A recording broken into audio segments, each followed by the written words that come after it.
Understanding streams in Java. Java basically जो है वो आमतौर पर डील करता है इनपुट आउटपुट के साथ, whether the source from which the data is being read, चाहे वो सोर्स हो जहाँ से डेटा को रीड किया जाता है, और destination to which the data is being written, या डेस्टिनेशन जहाँ पे डेटा को राइट किया जाता है। सोर्स और डेस्टिनेशन ये हमारे पास कोई भी फाइल या हम इसको सॉकेट भी कह सकते हैं, ठीक है।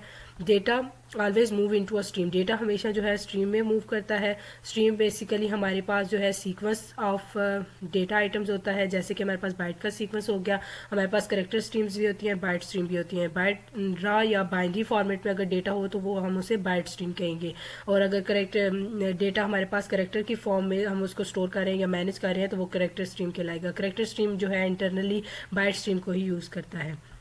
अब हमारे पास ये एक फिगर है, ये फिगर रिलेशन शो कर रही है बिटवीन सोर्स जहाँ से डेटा को रीड करना है, सच एज फाइल, वो हमारे पास कोई भी फाइल हो सकती है, और डेटा स्ट्रीम के दरमियान, जावा प्रोग्राम के दरमियान, और डेस्टिनेशन के साथ, डेस्टिनेशन के दरमियान जहाँ पे हमने डेटा को राइट करना है। डेस्टिनेशन भी हमारे पास कोई भी फाइल हो सकती है, ठीक है।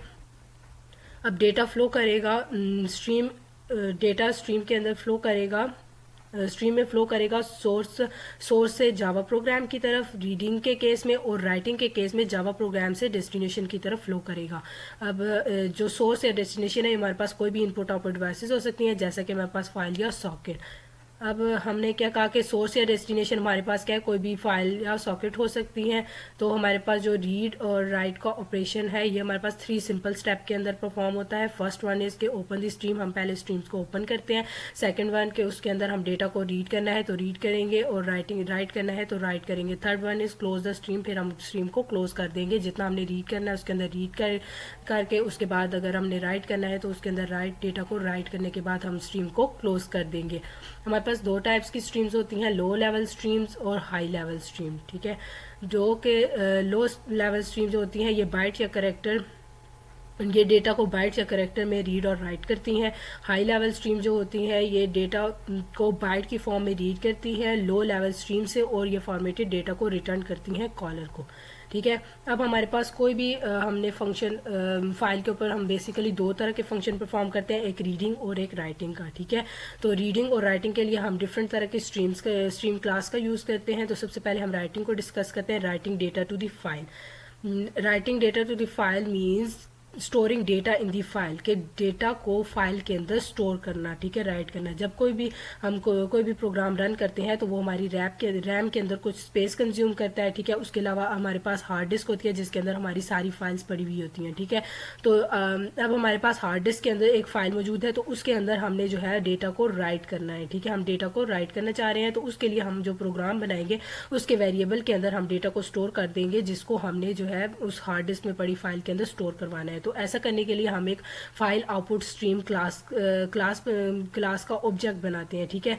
तो इस ऑब्जेक्ट की हेल्प से जो हम क्या करते हैं उस फाइल को एक्सेस करते हैं। तो फिर जो भी वेरिएबल का डेटा होगा वो कॉपी हो जाएगा उस फाइल के अंदर। फिर लास्ट में जब हम डेटा को राइट कर लेंगे तो फिर उसे वापस हम हार्ड डिस्क के अंदर सेव कर देंगे। तो इस तरह से जो है हार्ड डिस्क के अंदर डेटा ओवरराइट होता है, ठीक है। हमने क्या कहा कि हम किसका यूज़ करेंगे, file output stream class. Data right करने के लिए फाइल आउटपुट स्ट्रीम क्लास का यूज़ किया जाता है। File output stream class is meant for writing stream of raw bytes. ये क्या हमने अभी यही बात की कि फाइल आउटपुट स्ट्रीम जो है डेटा को राइट करने के लिए यूज़ की जाती है। File output stream is a सब क्लास ऑफ आउटपुट स्ट्रीम, ये जो है सब क्लास है आउटपुट स्ट्रीम की। आउटपुट स्ट्रीम जो है हमारे पास ये आउटपुट स्ट्रीम नाम की जावा में प्री डिफाइंड क्लास है, जो कि एक एब्स्ट्रैक्ट क्लास है जिसका हम ऑब्जेक्ट नहीं बना सकते, लेकिन उसकी हमारे पास सब क्लास कौन सी है, जिसको उसकी सब क्लास हमारे पास है फाइल आउटपुट स्ट्रीम क्लास, ठीक है। इसके हमारे पास बेसिकली 4 कंस्ट्रक्टर होते हैं। First one is file output stream file. इसमें हम क्या करते हैं, फाइल आउटपुट स्ट्रीम का जो है ऑब्जेक्ट बनाते हैं और हम उस फाइल का ऑब्जेक्ट को एज अ आर्गूमेंट पास करते हैं, ठीक है। Second one is file output stream file Boolean append. ये इसमें हम क्या करते हैं कि 2 आर्गूमेंट पास करते हैं। एक आर्गूमेंट जो है वो हमारे पास पहला आर्गूमेंट फाइल क्लास का ऑब्जेक्ट होगा जो फाइल को रिप्रेजेंट करेगा, और दूसरा जो है वो हमारे पास बूलियन टाइप कोई वैल्यू होगी, या तो ट्रू होगी या फॉल्स होगी। यानी अगर दूसरा ऑप्शन हमारे पास ट्रू है तो फाइल में हम डेटा को अपेंड करना चाहते हैं, इसका मतलब ये है। तो जब भी हम अपेंड का मतलब क्या है कि हम लोग मतलब हमारे पास जो प्रीवियस फाइल सेव है हार्ड डिस्क के अंदर, उसके लास्ट से मतलब उसके अंदर जो डेटा पड़ा है वो वैसे ही रहे, उसके लास्ट से हमने डेटा जो है राइट करना है उस फाइल के अंदर, ठीक है। यानी कि जो पहले वाला डेटा है वो डिलीट ना हो, वो रेज ना हो, ठीक है। तो उसी के अंदर हम अपेंड करना चाह रहे हैं, तो ये हमारे पास अपेंड होगा, ठीक है। तो अगर हम अपेंड करना चाहते हैं तो हम ट्रू पास करेंगे, वरना चाहे तो हम फॉल्स या कुछ भी नहीं पास करवा सकते, क्योंकि बाय डिफॉल्ट जो है वो फॉल्स ही रहता है, ठीक है। थर्ड वन हमारे पास है file output stream string name. इसमें हम क्या करते हैं कि स्ट्रिंग पास करते हैं, ठीक है, जो कि फाइल का नेम होगा, या हम कह सकते हैं कि फाइल का एब्सोल्यूट पाथ हो सकता है। ये स्ट्रिंग की फॉर्म में पाथ जो है हम लोग भेजेंगे। जबकि ऊपर हमने क्या कहा कि हम लोग ऑब्जेक्ट पास करेंगे, तो ऑब्जेक्ट बनाते वक्त भी हमने पाथ को ज़रूर पास करना पड़ता है, क्योंकि यानी इनडायरेक्टली फाइल का ऑब्जेक्ट भी हमारे पास क्या है कि वो फाइल को रिप्रेजेंट कर रहा होता है, और फाइल का नाम या फाइल का पूरा जो पाथ होता है स्ट्रिंग की फॉर्म में जो हम पास करते हैं वो भी फाइल को ही रिप्रेजेंट कर रहा होता है, ठीक है। तो इसमें से हम कोई भी कंस्ट्रक्टर यूज़ कर सकते हैं। नंबर 4 हमारे पास है file output stream string name Boolean append. वही चीज़ है, इसमें भी हम लोग क्या कर रहे हैं, 2 आर्गूमेंट पास कर रहे हैं, लेकिन इसमें पहला जो है हमारे पास स्ट्रिंग नेम, यानी कि पहला हमारे पास वो उसका पाथ हो सकता है फाइल का नेम, और जो दूसरा ऑप्शन है वो हमारे पास हम ट्रू या फॉल्स पास करेंगे कि हमने उसके अंदर डेटा को अपेंड करना है, तो हम ट्रू पास करेंगे, अदरवाइज फॉल्स पास करेंगे। अब हमारे पास एक एग्जाम्पल है, इसके थ्रू हम समझेंगे इसको।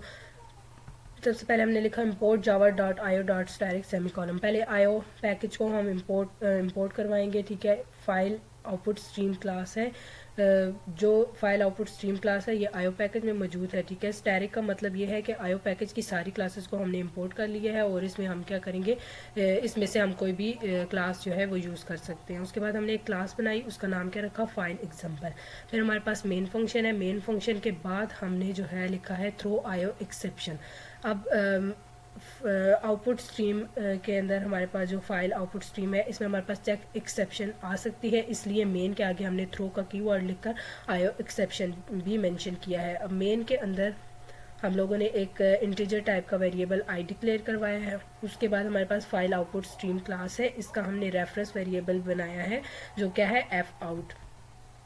अब एफ आउट को हमने वैल्यू असाइन कर दी है। एफ आउट जो है ये फाइल आउटपुट स्ट्रीम का ऑब्जेक्ट बनाते हुए हमने पास किया है, क्या पास किया है, एफ आउट को पाथ जो है हमने पास किया है, ठीक है। और दूसरा आर्गूमेंट हमने इसमें पास किया है ट्रू, जिसका मतलब है कि हम अपेंड करना चाहते हैं, ठीक है। जो हमने फोर्थ कंस्ट्रक्टर पीछे हमने पढ़े थे उनमें से ये फोर्थ वन है, ठीक है। उसमें हम क्या कर रहे थे कि एक फर्स्ट हम स्ट्रिंग नेम पास कर रहे थे, और सेकंड हम argument as a boolean value pass कर रहे थे, ठीक है। तो यहाँ पे हमने क्या किया है, पहले स्ट्रिंग के तौर पर हमने वो पाथ फाइल का पाथ पास कर दिया, और सेकंड हमने क्या पास किया है, टू पास किया है, क्योंकि स्ट्रिंग जो भी डबल कोटेड के अंदर होता है वो हमारे पास स्ट्रिंग होता है, तो ये हमने स्ट्रिंग एज अ पाथ जो है एज अ स्ट्रिंग पास किया है, ठीक है। यहाँ 2 डॉट हमारे पास जो स्लैश से पहले है, 2 डॉट का मतलब ये है कि पेरेंट फोल्डर या पेरेंट डायरेक्टरी में हमने डेटा को राइट करना है। अगर सिंगल डॉट हो तो इसका मतलब ये है कि करंट डायरेक्टरी, मतलब जिस फाइल के अंदर हम मौजूद हैं उसके अंदर हम लोग डेटा को राइट करेंगे। तो ये हमारे पास एब्सोल्यूट पाथ के बजाय हमने क्या किया है, रिलेटिव पाथ लिखा है। यहाँ हमने लिखा है कि पेरेंट डायरेक्टरी के अंदर जो फाइल नाम का फोल्डर है उसके अंदर जो नेम 3.txt की फाइल है, यानी फाइल का पूरा पाथ हमने बता दिया है, और ये हमारे पास रिलेटिव पाथ है। एब्सोल्यूट पाथ का मतलब ये होता है कि जब हम सोर्स को मेंशन कर दे, जैसे हमारे पास डी ड्राइव को मेंशन कर दे, डी कॉलन लिख देते, तो इसका मतलब क्या है कि डी ड्राइव में हम लोग ने इस फाइल को रीड करना है, ठीक है। तो हम लोगों ने यहाँ पे क्या पास किया, रिलेटिव पास किया है बजाय एब्सोल्यूट पाथ के। उसके बाद मैंने एक स्ट्रिंग लिया, स्ट्रिंग उसका एस इज इक्वल टू सवेरा। अब मैंने एक स्ट्रिंग ली है क्या, सवेरा, जो कि एस नेम से हैंडल होगी। अब मैंने इस स्ट्रिंग को फाइल के अंदर राइट करना है, तो इसके लिए हम लोगों ने क्या करेंगे, एक करेक्टर एरे में इसको कन्वर्ट कर दिया है, ठीक है। Character ch is equal to S dot to character array. उसके बाद हम लोग ने क्या कर दिया है, लूप चला दी है, जो ये इतनी बार चलेगी जितनी दफ़ा स्ट्रिंग में करेक्टर होंगे। यानी अब सवेरा जो है हमारे पास कितने 7 करेक्टर हैं, ठीक है। तो 7 दफ़ा जो है हमारे पास लूप चलेगी, ठीक है। तो लूप जो है हमारे पास क्या, i is equal to 0, i is less than less than S dot length, यानी कि हमने स्ट्रिंग की लेंथ दे दी है, उसकी लेंथ के जितनी उसकी लेंथ होगी उतनी दफ़ा जो है हमारे पास लूप चलेगी, तो 7 टाइम लूप चलेगी और सवेरा जो है वो फाइल के अंदर राइट होगा, ठीक है। उसके बाद हम लोगों ने क्या यूज़ किया है, एफ आउट डॉट क्लोज। हमने क्या कहा था स्टार्ट में कि हम लोग जो है रीडिंग और राइटिंग के लिए 3 बेसिक स्टेप हमारे पास होते हैं, सिंपल से स्टेप। फर्स्ट हम स्ट्रीम को ओपन करते हैं, सेकंड हम जो है रीड या राइट करते हैं, और थर्ड हम क्या करते हैं, स्ट्रीम को क्लोज कर देते हैं। तो यहाँ पे एफ आउट डॉट क्लोज क्या है कि हमने स्ट्रीम को क्लोज कर दिया है, ठीक है। एफ आउट ऑब्जेक्ट के थ्रू ये कैरेक्टर को फाइल के अंदर राइट करेगा। यहाँ लूप लगी है जो जब तक कंडीशन जो है फॉल्स नहीं होगी ये एक एक करके कैरेक्टर को राइट करता रहेगा, ठीक है। लास्ट में एफ आउट क्लोज हमने किया है, तो ये इससे ये होगा कि जो चेंजेस हमने फाइल में की हुई हैं वो हार्ड डिस्क में पड़ी जो फाइल होगी उसके अंदर स्टोर हो जाएंगे, ठीक है। जब तक हम ये close F out dot close की स्टेटमेंट नहीं लिखेंगे तो वो चेंजेस हमारे पास रैम में जो फाइल पड़ी हुई है उसके अंदर चेंजेस होती रहेंगी, लेकिन जो हार्ड डिस्क के अंदर फाइल मौजूद है उसके अंदर तब तक चेंजेस नहीं होंगी जब तक हम स्ट्रीम को क्लोज नहीं करेंगे, ठीक है। यानी कि हमारे पास एक किस्म की बफरिंग हो रही है। जब एफ क्लोज लिखेंगे तब जाके हमारे पास हार्ड डिस्क में जो है डेटा स्टोर हो जाएगा। अब नेक्स्ट ऑपरेशन हमारे पास है रीडिंग फ्रॉम फाइल, के फाइल के अंदर से हम रीड कैसे करेंगे, ठीक है। तो reading data from the file means extracting data store in the file without deleting it from the file, कि हम लोग जो है डेटा को रीड करें फाइल के अंदर से बगैर उसे डिलीट किए, ठीक है। तो जब भी हम प्रोग्राम रन करते हैं तो वो कहाँ होता है, हमारी रैम के अंदर, ठीक है। रैम में प्रोग्राम को एक मेमोरी एलोकेट होती है। जब हमारी फाइल जिसका हमने डेटा रीड करना है वो किधर पड़ी हुई है, वो हार्ड डिस्क में है, ठीक है। तो अब हमें फाइल को रीड करने के लिए उसे ओपन करके हार्ड डिस्क से रैम में लाना पड़ेगा। इसका मतलब ये है कि रैम में एक बफर स्पेस बन जाती है जो कि जिस फाइल को हम ओपन करते हैं उस फाइल के कंटेंट को स्टोर कर लेती है। तो हम अपने प्रोग्राम में फाइल का जो कंटेंट है वो फाइल डायरेक्टरी से रीड करने के बजाय बफर से रीड करते हैं। ये प्रोसेस करने के लिए हम लोग जो क्लास यूज़ करेंगे स्ट्रीम क्लास, वो हमारे पास फाइल इनपुट स्ट्रीम क्लास होगी, उसका हम ऑब्जेक्ट बनाते हैं जो कि उस बफर को पॉइंट करेगा, ठीक है। तो अब हम क्या करेंगे, एक इनपुट स्ट्रीम क्लास फाइल है, ठीक है, इनपुट स्ट्रीम क्लास है, फाइल का ऑब्जेक्ट बनाएंगे और उसे बताएंगे कि कौन सी फाइल से हमने डेटा को रीड करना है। तो उसके लिए हम क्या करेंगे, फाइल के कंटेंट को अपने प्रोग्राम के वेरिएबल में स्टोर करवाएंगे, ठीक है। सबसे पहले हमने क्या कहा, हम किस क्लास का यूज़ करेंगे, फाइल इनपुट स्ट्रीम क्लास का। File input stream class is meant for reading stream of raw bytes, ये इसको हम जो है डेटा को रीड करने के लिए यूज़ करते हैं। A file input stream object input bytes from a file in a file system, ठीक है। जो हमारे पास फाइल इनपुट स्ट्रीम है ये एक हमारे पास क्या है कि ये हमारे पास सब क्लास है इनपुट स्ट्रीम की। फाइल इनपुट स्ट्रीम एक क्लास होती है जो कि डेटा को रीड करने के लिए यूज़ की जाती है, ठीक है। और इनपुट स्ट्रीम जो है नाम की हमारे पास जावा के अंदर प्री डिफाइंड क्लास होती है, जैसे हमने क्या कहा था आउटपुट स्ट्रीम की भी हमारे पास जावा के अंदर प्री डिफाइंड क्लास होती है, इसी तरह इनपुट स्ट्रीम की भी प्री डिफाइंड क्लास होती है जावा के अंदर, ठीक है, जो कि एब्स्ट्रैक्ट क्लास होती है जिसका हम ऑब्जेक्ट क्रिएट नहीं कर सकते। तो उसी तरह इसकी भी हमारे पास सब क्लास कौन सी है, इनपुट स्ट्रीम की फाइल इनपुट स्ट्रीम है, ठीक है। इसके कंस्ट्रक्टर को डिस्कस करते हैं। इसके कंस्ट्रक्टर में हमारे पास दो तरह के कंस्ट्रक्टर आ जाते हैं, फाइल इनपुट स्ट्रीम, फाइल। इसमें भी हम क्या करते हैं, सबसे पहले क्या करते हैं, ऑब्जेक्ट पास करवाते हैं, इसमें फाइल का ऑब्जेक्ट पास करवाएंगे, ठीक है। सेकंड हमारे पास है file input stream string name, ठीक है। इसमें हम क्या करते हैं कि फाइल के आर्गूमेंट के तौर पर हम जो है स्ट्रिंग वैल्यू पास करते हैं, या हम कह सकते हैं कि फाइल का नेम या फाइल का पाथ हम पास करवाते हैं, ठीक है, जिससे हमने क्या करना है, डेटा को रीड करना है। फाइल क्लास का ऑब्जेक्ट भी हमें फाइल का पाथ बताएगा और जो फाइल का नेम होगा या पाथ होगा वो भी हमें क्या करेगा, वो भी फाइल को ही रिप्रेजेंट करेगा, ठीक है। तो दोनों में से हम कोई भी यूज़ कर सकते हैं, वो अल्टीमेटली क्या करेंगे, फाइल को ही डिनोट करेंगे, फाइल को ही रिप्रेजेंट करेंगे, ठीक है। अब इसको हम एग्जांपल के थ्रू समझते हैं। जब हम इसका प्रोग्राम बनाएंगे तो इसमें हम क्या करेंगे, आईओ पैकेज इंपोर्ट करेंगे, वही पिछले प्रोग्राम की तरह।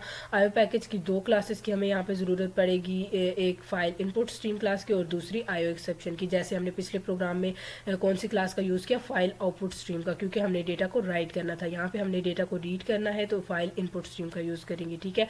और आईओ एक्सेप्शन के क्लास हमने वहाँ पर भी यूज़ की थी, क्योंकि जो हमारे पास है ये चेक एक्सेप्शन की कैटेगरी में आती है, तो एक्सेप्शन को हैंडल करने के लिए हम यूज़ करते हैं, ठीक है। अब इसके अंदर क्लास है, उसका नेम वही फाइल एग्जांपल रखा, फिर हमने मेन फंक्शन के बाद फिर हमने एक्सेप्शन क्लास यूज़ की, थ्रो आयो एक्सेप्शन, ये जो कि एक्सेप्शन को हैंडल करेगा। ठीक है, अब हमने क्या किया, प्रोग्राम के अंदर एक आई नाम का वेरिएबल बना रहे हैं। ठीक है, इंटीजर टाइप है। उसके बाद फाइल इनपुट स्ट्रीम का एक ऑब्जेक्ट बनाया है जिसका नाम है, जो हमने रखा है एफ इन। एफ इन में हमने क्या किया है कि फ़ाइल का पाथ पास किया है। ठीक है, उसके बाद फिर हमने एक लूप लगाई है, डू वाइल लूप। ये लूप तब तक चलेगी जब तक फाइल का एंड नहीं आ जाता। यहाँ पर C++ की तरह एंड ऑफ फाइल कांस्टेंट नहीं होता, ना ही कोई फंक्शन होता है जो एंड ऑफ फाइल को डिनोट करे, बल्कि यहाँ हम देखते हैं कि एक एक करेक्टर रीड करना है और अगर वो -1 आ जाता है तो वही हमारे पास फाइल का एंड होगा। यानी इसमें एक स्पेशल सिंबल होता है -1 जो कि रिटर्न होगा रीड फंक्शन के थ्रू। ठीक है, रीड फंक्शन हमारे पास क्या है, फाइल इनपुट स्ट्रीम का फंक्शन है। फाइल इनपुट स्ट्रीम क्या है कि ये इसमें क्या होता है कि ये करेक्टर को एक बार में एक ही करेक्टर को रीड करेगी और रीड फंक्शन क्या करेगा, वही करेक्टर क्या करेगा, रिटर्न करता जाएगा जिसको हमने आई में रखा हुआ है। ठीक है, तो अब जैसे ये हमने क्या किया है, ये रीड फंक्शन क्या करेगा, रिटर्न करता जाएगा। ठीक है, वैल्यू को जो हमने क्या आई में रखा हुआ है, और इसी आई की वैल्यू हम जो है स्क्रीन पर प्रिंट कर रहे हैं इस लाइन के through, system dot out print and character I.